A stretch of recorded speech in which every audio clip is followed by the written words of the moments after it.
आज वो क्षण, ये समय आ गया। 2 जून 2024 सदगुरु का विचार। हम सब जीवन को यहाँ जिस लिए आए हैं, जिस भाव से आए हैं, अगर इस विचार को हम अपने अंदर ग्रहण करते हैं तो निश्चित है हमारे जितने भी दुख है दूर हो जाएंगे। निश्चित है, जो भी भाव लेके आए एकदम पवित्र हो जाएंगे आप। क्यों? क्योंकि हम सदगुरु का विचार, अभी जिसकी प्रार्थना की गई, साकार सदगुरु का विचार हमारे कानों में, हमारे मुखमंडल में, हमारे इस शरीर के अंदर प्रवेश करने जा रही है। साथ संगत जी, भजन आपने खूब सुना सदगुरु का, लेकिन अब विचार जो हृदय में बैठे, आइए हम सब श्रवण करें एक शांति के साथ। और बच्चे जो इधर उधर टहल रहे हैं बैठ जाएं, और कोई बच्चा अगर रोता हो, साथ संगत जी, तो माताएं बहनों से निवेदन है या तो चुप करा ले या तो थोड़ा उठ के बाहर ले जाकर चुप करा के फिर बैठ जाएं, क्योंकि सत्संग में व्यवधान न हो। यही निवेदन दास कर रहा है। आइए सुंदर सा विचार हम सब आधे घंटे के लिए श्रवण करें। बोलिए श्री सद्गुरु भगवान की जय।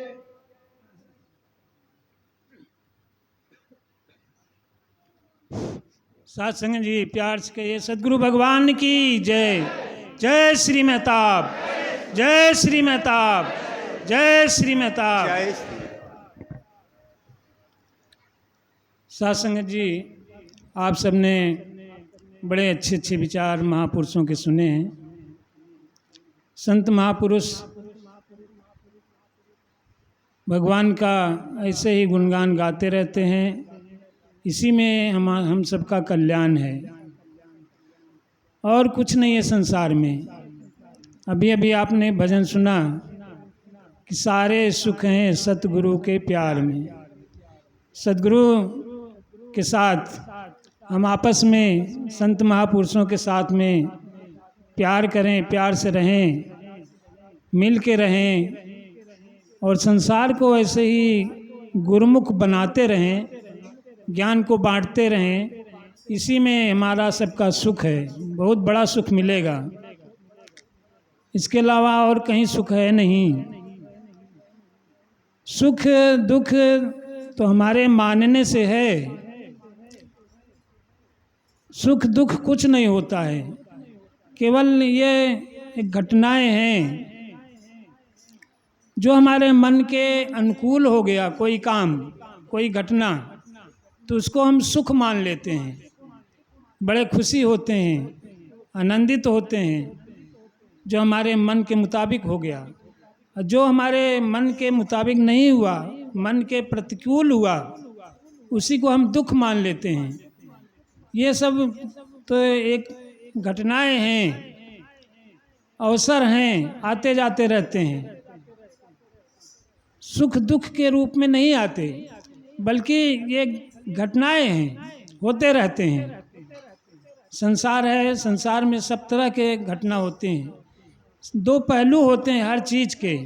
जैसे सिक्का होता है, सिक्का में एक तरफ एक लिखा रहता है, यानी जितने का सिक्का रहता है उतना। 2 का सिक्का है 2 लिखा रहेगा, 1 का सिक्का है तो 1 लिखा रहेगा, 5 का सिक्का है तो 5 लिखा रहेगा। और दूसरी तरफ क्या रहता है, सरकार की मोहर लगी रहती है। तो दोनों तरफ एक एक चीज़ रहता है। इसी तरह संसार है, माया है, जीवन चल रहा है, तो एक तरफ सुख रहेगा, एक तरफ दुख रहेगा, दोनों रहता है। लेकिन हम उसको सुख दुख ना समझें, बल्कि जीवन की घटनाएं हैं ऐसा समझ कर लें और दोनों में बराबर रहें, सुख में भी दुख में भी बराबर रहें, तो हमें कष्ट नहीं होगा। एक कष्ट होता है, एक दुख होता है। दुख, तकलीफ, बीमारी इस शरीर में होता है, लेकिन कष्ट जो है मन को होता है। जब हम मन से कष्ट कर लेते हैं, कष्ट समझ लेते हैं, तो वो ज़्यादा दुखदाई होता है, वो ज़्यादा हमको कष्ट देता है, परेशान करता है। मन से कष्ट ना आने पाए, मन में ना होने पाए, शरीर तो बीमार होगा, फिर अच्छा होगा, फोड़ा होगा, फुंसी होगा, ये सब चलता रहता है।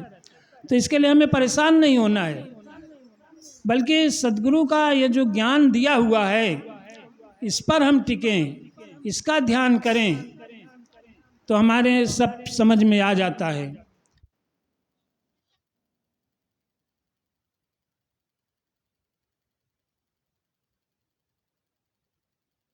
श्री कृष्ण जी ने बताया है कि जो सुख में और दुख में दोनों में बराबर रहे, सम रहे, दोनों को सम समझे, भगवान का दिया हुआ समझे। कहते हैं ना कि जाहि विधि राखे सदगुरु ताहि विधि रहिए, दोनों में बराबर रहे, तो वही समझ लिए, वही आनंद है, वही आनंद में है, सुख में है। जो कभी दुखी हो जाता है, कभी सुखी हो जाता है, वो आनंद को नहीं समझता, वो आनंद में कभी हो ही नहीं सकता। जो दोनों में पड़ा रहे, सुख दुख दोनों को छोड़ दे, बराबर समझे दोनों को, तो वही आनंद में रहता है, आनंद रहता है, सुखी रहता है। और यही जो है ना बाबा जी ने ये जो ज्ञान दिया है, इसी का ध्यान हमेशा करते रहे, इसी को अपने जबान पर रखे हमेशा। भगवान का नाम जैसे रामायण में बताया है कि राम नाम मणि दीप धर जी डेहरी द्वार। जैसे घर का दरवाजा होता है, डेहरी होती है उस पे, तो डेहरी पे दिया जला के रख दिए तो बाहर उजोर रहा था और अंदर भी उजाला रहेगा। डेहरी पे अगर घर के अंदर रख देंगे तो बाहर उजाला नहीं रहेगा, घर में तो रहेगा, लेकिन अगर डेहरी पर दिया जला के रख देंगे तो वो बाहर भी उजाला करेगा और अंदर भी उजाला करता। इसी तरह ये भगवान का ज्ञान होता है। राम नाम मणि, नाम क्या होता है? भगवान का नाम राम नहीं है, भगवान का नाम कृष्ण नहीं, बल्कि ये जो ज्ञान है ये नाम, इसको नाम कहा जाता है। कहते हैं कि नाम लेत भव सिंधु सुखाई, नाम लेते ही भवसागर सूख जाता है, यानी संसार खत्म हो जाता है नाम लेते ही। नाम तो तमाम ले रहे हैं, हर 24 घंटा ले रहे हैं, 24 घंटा राम राम जपते रहते हैं, कीर्तन करते हैं। यहाँ क्या जरूरत है 24 घंटा करने की? रामायण बता रही है कि नाम लेत, माने लेता ही मान, एक कई बार नाम ले और सारा भवसागर खत्म, तो बार बार लेने की क्या जरूरत है? कहने का मतलब कि एक बार भगवान का ज्ञान ले लीजिए, भगवान को जान भर लीजिए, पहचान लीजिए, यही है, यह सामने हमेशा रहेगा आपके। एक बार ज्ञान इसका ले लीजिए तो हमेशा बना रहता है, ये सामने रहता है, मौजूद रहता है।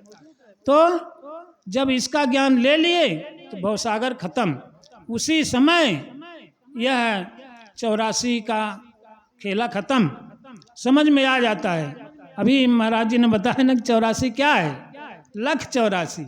इसको देखिए, इसमें क्यों समझिए क्या है भगवान, इसमें क्या है, कैसा है, कहाँ है। और ये लख 84 क्या है? उन्होंने शरीर को बताया ना कि 84 अंगुल का है ये शरीर, इसी को लखिए, इसी को देखिए, इसको समझिए कि इसमें कहाँ से बीमारी होती है, कहाँ से खाना कहाँ जाता है, पानी कहाँ जाता है, इसमें कहाँ से ज्ञान है, कहाँ से ध्यान होता है। तो कहने मतलब एक भगवान का ज्ञान लीजिए, जान लीजिए, समझ लीजिए राम का नाम ले चुके, एक ही बार ज्ञान ले लीजिए, सब समझ में आ जाता है। ये 84 का चक्कर खत्म हो जाता है। 84 कुछ है नहीं कि हम कुत्ता बनेंगे, बिल्ली बनेंगे, हाथी घोड़ा बनेंगे, ऐसा नहीं है। अरे जैसा हम व्यवहार करते हैं वो बन जाते हैं। हमारी आदत बड़ी खराब है, हम दूसरों को हमेशा ऊट पटांग कहते रहते हैं, तो क्या हुआ? भौंकते रहते हैं, प्रेम नहीं दिल में, भौंकते रहते हैं तो कुत्ता हो गए।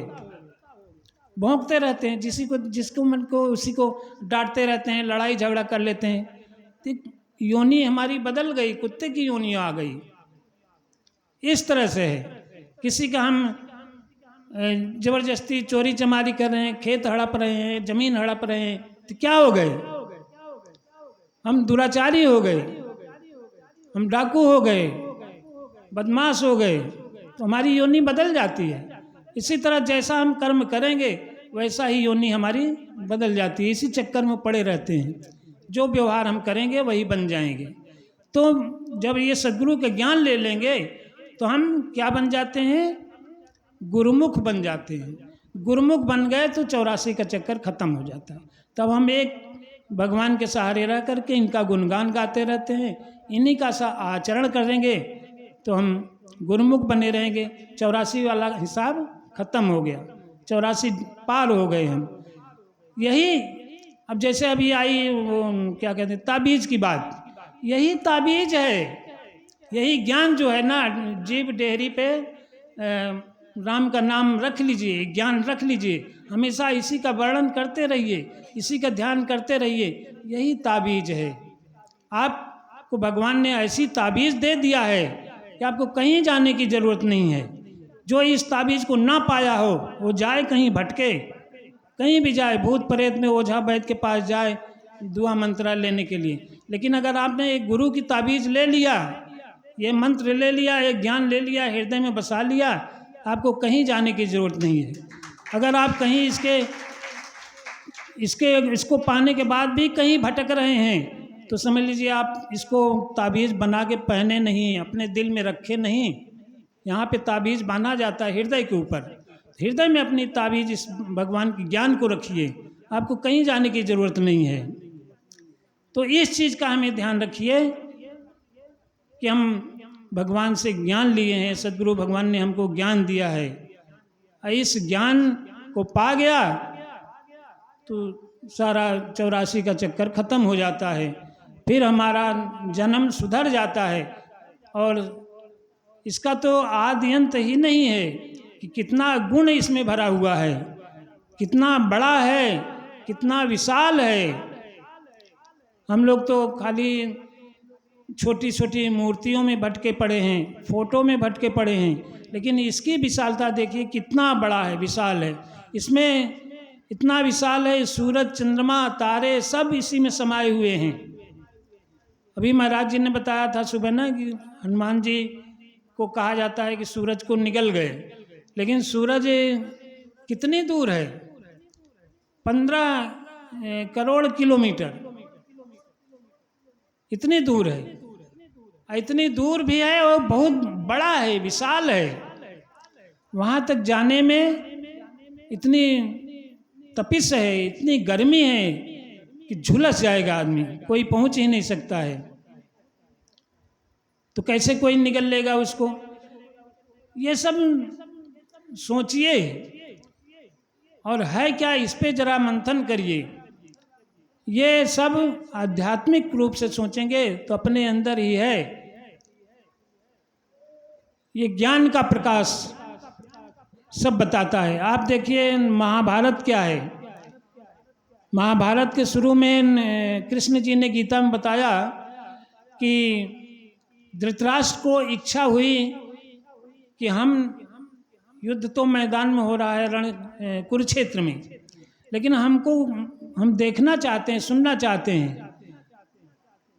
तो संजय को बताया व्यास जी ने कि यह संजय है, ये आपको सब बताएगा। तो उसको ज्ञान दिया, यही ज्ञान दिया जो ज्ञान आपको आज बाबा जी ने दिया है, गीता में बाबा जी ने लिख दिया है।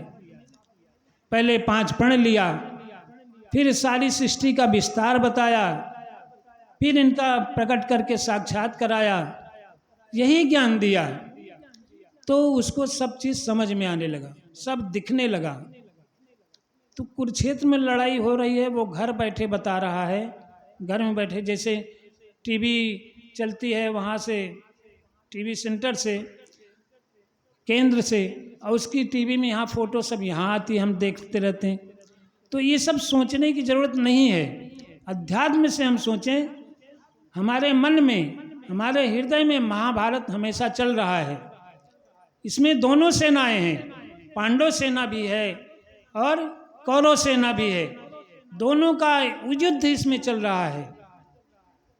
तो हम भगवान किसके साथ रहते हैं? पांडव के साथ, जो सत्य पर रहे, जो भगवान को मानने वाले, जो भगवान के शरण में है, भगवान का जो ज्ञान प्राप्त करता है, उसी के साथ भगवान रहते हैं, अधर्मियों का साथ नहीं देते हैं। तो हम जो आत्मा से हम ज्ञान प्राप्त कर लेंगे सदगुरु से, तो सारी चीज़ें हमको समझ में आने लगती है कि मन में कौरव क्या क्या हैं, काम, क्रोध, अहंकार, लोभ, ईर्ष्या, जलन, ये सारी चीज कौरव सेना है। और काम है, क्रोध है और अहंकार है, इन सब के भी विभेद हैं, एक एक के 5-5 हैं। इस तरह से बहुत बड़ी सेना हो जाती है। इसी तरह पांडव हैं, उनमें क्षमा है, दया है, धर्म है, सत्य है, ये पांडव की सेना है। इन दोनों में युद्ध होता है, इसमें अपने मन में, हृदय में। तो उससे सारी चीज समझ में आने लगती है कि कौन क्या कर रहा है, अहंकार क्या करता है, तो सब बताएंगे अहंकार क्या क्या क्या करता है, काम क्या क्या करता है, उसका रिजल्ट क्या होता है, वो सब चीज़ समझ में आने लगती है। तो ये अपने मन में होता है महाभारत। तो वो घर बैठे संजय जो है धृतराष्ट्र को बताने लगता है, सबके मन में हो रहा है, वही अपने मन का अनुभव, अपने मन में जो चल रहा है युद्ध, वही निकाल के बताने लगेगा। तो वही युद्ध हो गया रण क्षेत्र का, कुरुक्षेत्र का। तो ये ज्ञान है। लेकिन हम लोग जो है ना, अभी तो सुख दुख में पड़े हैं, अभी जो है तमाम माया में पड़े हुए हैं। तो इतना ऊंचे स्तर तक हम अभी पहुंचे ही नहीं हैं। तो हम कैसे इन सब का वर्णन कर सकते हैं, कैसे इसको हम ज्ञान कर सकते हैं। तो हमें चाहिए कि सत्संग के द्वारा, सत्संग के माध्यम से इस पर ध्यान करें, विचार करें, तब हम इस स्तर तक पहुंच सकते हैं कि हमारा इतना ध्यान लग जाए कि हम हमारे सारी चीज़ें अध्यात्म पूरा समझ में आने लगे। तो सत्संग जी बहुत गूढ़ बातें हैं, लेकिन बाबा जी ने हमको ऐसा उपाय ये दे दिया है सत्संग का कि हम यही सत्संग करते रहें, तो हम धीरे धीरे, अगर हमारी इच्छा है आगे बढ़ने की, तो हम बहुत ऊंचे जा सकते हैं। लेकिन अगर हम खाली दुख सुख में पड़े रहें और हम आगे बढ़ने की इच्छा नहीं है, तो हम यहीं पड़े रहेंगे। तो हमें चाहिए कि हमको कुछ नहीं करना है, न जोग तप करना है, न मख उपवास करना है, न यज्ञ हवन करना है। बहुत सरल रास्ता बता दिया सत्संग करना और ध्यान करना। ये बहुत बढ़िया, अच्छा, आसान रास्ता बता दिया है। अब देखिए बाबा जी अभी क्या बताते हैं आगे। सो संत जनों, इसी तरह जिन जिन महापुरुषों ने अपने ब्रह्मज्ञानी सतगुरु के द्वारा इस निराकार को देखा है और जीवन मुक्ति मिली है, उन्होंने इस ज्ञान को छिपाया नहीं है, बल्कि इस ज्ञान से आप खुद लाभ उठाकर आप जीवन मुक्त हुए हैं और दूसरों का भी इसी ज्ञान से कल्याण किया है। बता रहे हैं बाबा जी कि आपको ज्ञान मिल गया है, तो आपका कर्तव्य है कि आपको ज्ञान मिला, आपका 84 कट गया, आपका जीवन सुधर गया, तो औरों का भी करिए, औरों को भी ये ज्ञान दिलाइए, उनका भी जीवन सुखमय हो, सभी सुखी हो जाएं। कहते हैं ना, परम पिता परमात्मा सब तेरी संतान, भला करो सबका प्रभु, सबका हो कल्याण।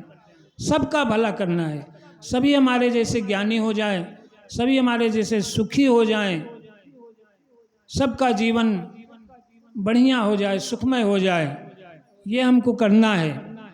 तो इसीलिए साध संगत जी, बाबा जी ने बताया है कि हर जगह जा जा करके सत्संग करिए, जिससे कि और लोगों को पता चले भगवान के बारे में, इस ज्ञान के बारे में। तमाम लोग संसार के सब भगवान को भूल चुके हैं। भगवान क्या है, कहाँ है, कैसा है, पता ही नहीं है। दूसरे चीज़ों में लगे हुए हैं, नकली चीज़ों में लगे हुए हैं। तो उनको सही रास्ता मिले, इसके लिए सत्संग लगाया है बाबा जी ने, और हमें यह बड़ा अच्छा अवसर मिला है, तो इसका लाभ उठाएं। और महाराज जी कल्याण किया है। पर मनमुख लोग कहते हैं जिसने भगवान राम को पाया है वह लोग इसी ज्ञान को छिपा लेते हैं। मनमुख लोग कहते हैं। हमारे सामने मिसालें बहुत कायम हैं। पहले देखिए कि श्री राम जी ने श्री गुरु वशिष्ठ जी से इस निराकार को जाना या देखा, तो वशिष्ठ जी ने राम जी को क्यों बतलाया, छुपाया क्यों नहीं? हाँ, तमाम उदाहरण दे रहे हैं ये बाबा जी कि वशिष्ठ जी ने ज्ञान प्राप्त किया था, उनको ज्ञान हुआ था अपने गुरु से, तो उन्होंने छिपाया नहीं, इसको अपने तक नहीं रखा, आगे बढ़ाया, राम को बताया और तमाम शिष्यों को बताया इस ज्ञान को। श्री कृष्ण जी ने अपने गुरु दुर्वासा जी से पाया ये ज्ञान, तो उन्होंने भी फैलाया, अर्जुन को बताया और तमाम अपने फॉलोअर्स को बताया ये ज्ञान को छिपाया नहीं। राजा जनक जी अष्टावक्र से ये ज्ञान प्राप्त किया जनक ने, और राजा जनक जी आगे और बढ़ाया, सुखदेव जी को दिया, तमाम महापुरुषों को दिया। तो इस तरह से ज्ञान बढ़ा। अच्छा, इसमें बाबा जी बता रहे हैं कुछ ऐसे लोभी बीच में आ जाते हैं, पाखंडी लोग, कि इस ज्ञान को छिपा लेते हैं। ज्ञान तो बहुत कीमती है, इसके आड़ में इस ज्ञान का बहाना ले करके वो इससे कमाई करने लगते हैं, धंधा बना लिए हैं, किताबें छाप के बेचने लगेंगे और दान दक्षिणा लेने लगेंगे, तो वो जो है खुद भी इस ज्ञान से हट जाते हैं और अपने जो शिष्यों को बताते हैं वो भी सही रास्ता उनको भी नहीं बता पाते, तमाम कर्मकांडों में उलझा देते हैं, तमाम पाखंड में उलझा देते हैं। पता नहीं उनका क्या स्वार्थ रहता है कमाई करने का, और भी स्वार्थ होगा कि लोग जानने न पाएं, तमाम प्रकार के विचार लोगों के मन में आ जाता है, तो ये ज्ञान का लोप हो जाता है, छिप जाता है ज्ञान। तभी जो है संसार में सब पाखंड में पड़ जाते हैं, कर्मकांड में लग जाते हैं। लेकिन जब इसका भी एक सीमा होती है, सीमा जब हो गई तो भगवान स्वयं किसी न किसी घट में प्रकट होकर के इसको फिर से पैदा करते हैं, फिर से फैलाते हैं, इस ज्ञान का प्रचार करते हैं, तब सबका जीवन फिर सुखी हो जाता है। तो साध संगत जी, हम सबको बहुत अच्छा अवसर ये भगवान ने दिया है सत्संग का। इस पे ध्यान दे करके हम किसी पाखंड में न पड़ें, किसी कर्मकांड में न पड़ें, अपने जीवन की गाढ़ी कमाई को यूँ बर्बाद न करें, अपने घर परिवार की सेवा में लगाएं, अपने खाने पीने में लगाएं, अपने जीवन के उत्थान में लगाएं। और सुख दुख तो संसार में आता जाता रहता है, उसका भी तरीका है। ज्ञान का मतलब है हर चीज़ तरीके से करें, तो सुख दुख को दूर करने का भी तरीका है। बीमारियों के लिए इलाज बने हैं, डॉक्टर बने हैं, तमाम क्रियाएं बने हैं, उनको किया जाए और सत्संग करते रहेंगे, लोगों से मिलते जुलते रहेंगे, महापुरुषों से, तो हर कष्ट का, हर बीमारी का निवारण कहीं न कहीं किसी न किसी बहाने से मिल जाता है। भगवान कृपा करते हैं, वो उपाय मिल जाता है और आप उसको करेंगे तो आप सुखी हो जाएंगे, शरीर आपका निरोगी हो जाएगा, मन जो है निर्मल हो जाएगा और जीवन आपको सुखमय हो जाएगा। साध संगत जी, दास को भी आप सब कृपा करें, आपके चरणों में लगा रहे और ध्यान बना रहे। बोलिए सद्गुरु भगवान की जय। तू ही निराकार करो